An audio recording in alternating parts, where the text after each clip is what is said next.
Hello everyone. So in today's session we will be dealing with asymptotic notations. This is a very important topic in data structures, and I will make sure that I'll make it as simple as possible so that you can follow the concept of asymptotic notations.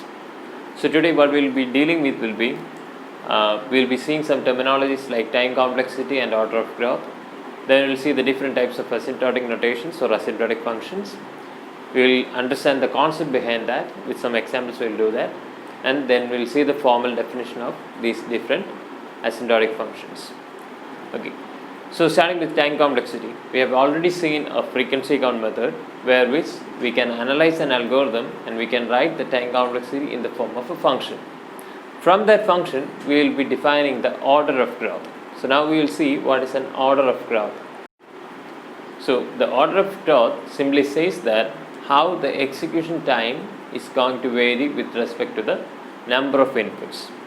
Okay, so basically it says a connection. When the number of inputs is increasing, in what rate the time complexity or the time is going to, or the execution time is going to increase. So we will see some example. So you can consider a graph, and this is the input size, which is the input data, and this is the time taken for executing that algorithm. Okay, suppose you are considering an array with n elements. Okay, we are considering an array with n elements. Suppose if I have to display the first element of that array. Okay, you can assume that there are 10 elements in the array, and suppose if you have to display the first element, you will be simply printing a of 0, which will take some amount of time. So I am telling it as 1 millisecond. So for displaying an element, it is taking 1 millisecond. Now I am increasing the input size. Instead of 10 elements, I am considering n as 100. Here also our aim is to display the first element of the array. So again I will be just displaying a of 0, which will take only 1 millisecond. So when the size of n was 10, it was taking 1 millisecond. When size of n is 100, still it is taking 1 millisecond. And if I make the size of n as 1000, still for displaying the first element you will be saying a of 0, which means at size n 1000, there also it will be taking only 1 millisecond.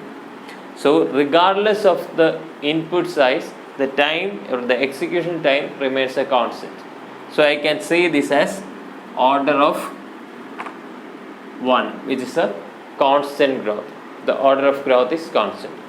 Now we will see another example. Again, say I am having an array with n elements. This time my aim is to display the entire elements of the array. So suppose if there are 10 elements, I will be displaying 10 numbers, which means the print statement is going to execute 10 number of times. So maybe it is going to take 10 milliseconds. Suppose if I increase the input size to 100, now I have to display 100 elements, which means it may go to 100 milliseconds. Suppose if it is 1000, I have to display 1000 elements. So the time will be again increasing to 1000 milliseconds.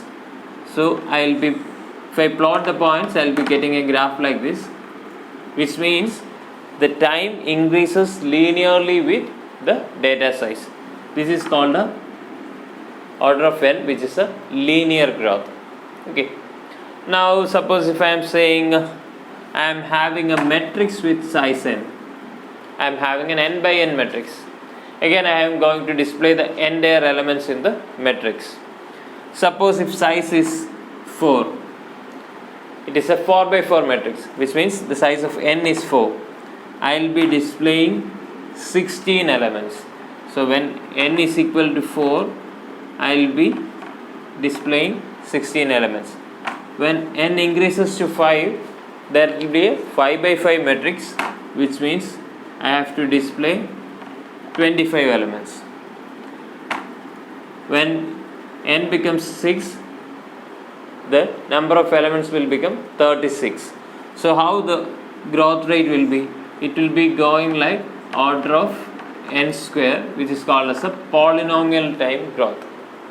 Okay, because as n is increasing, the time taken is increasing in the order of n square.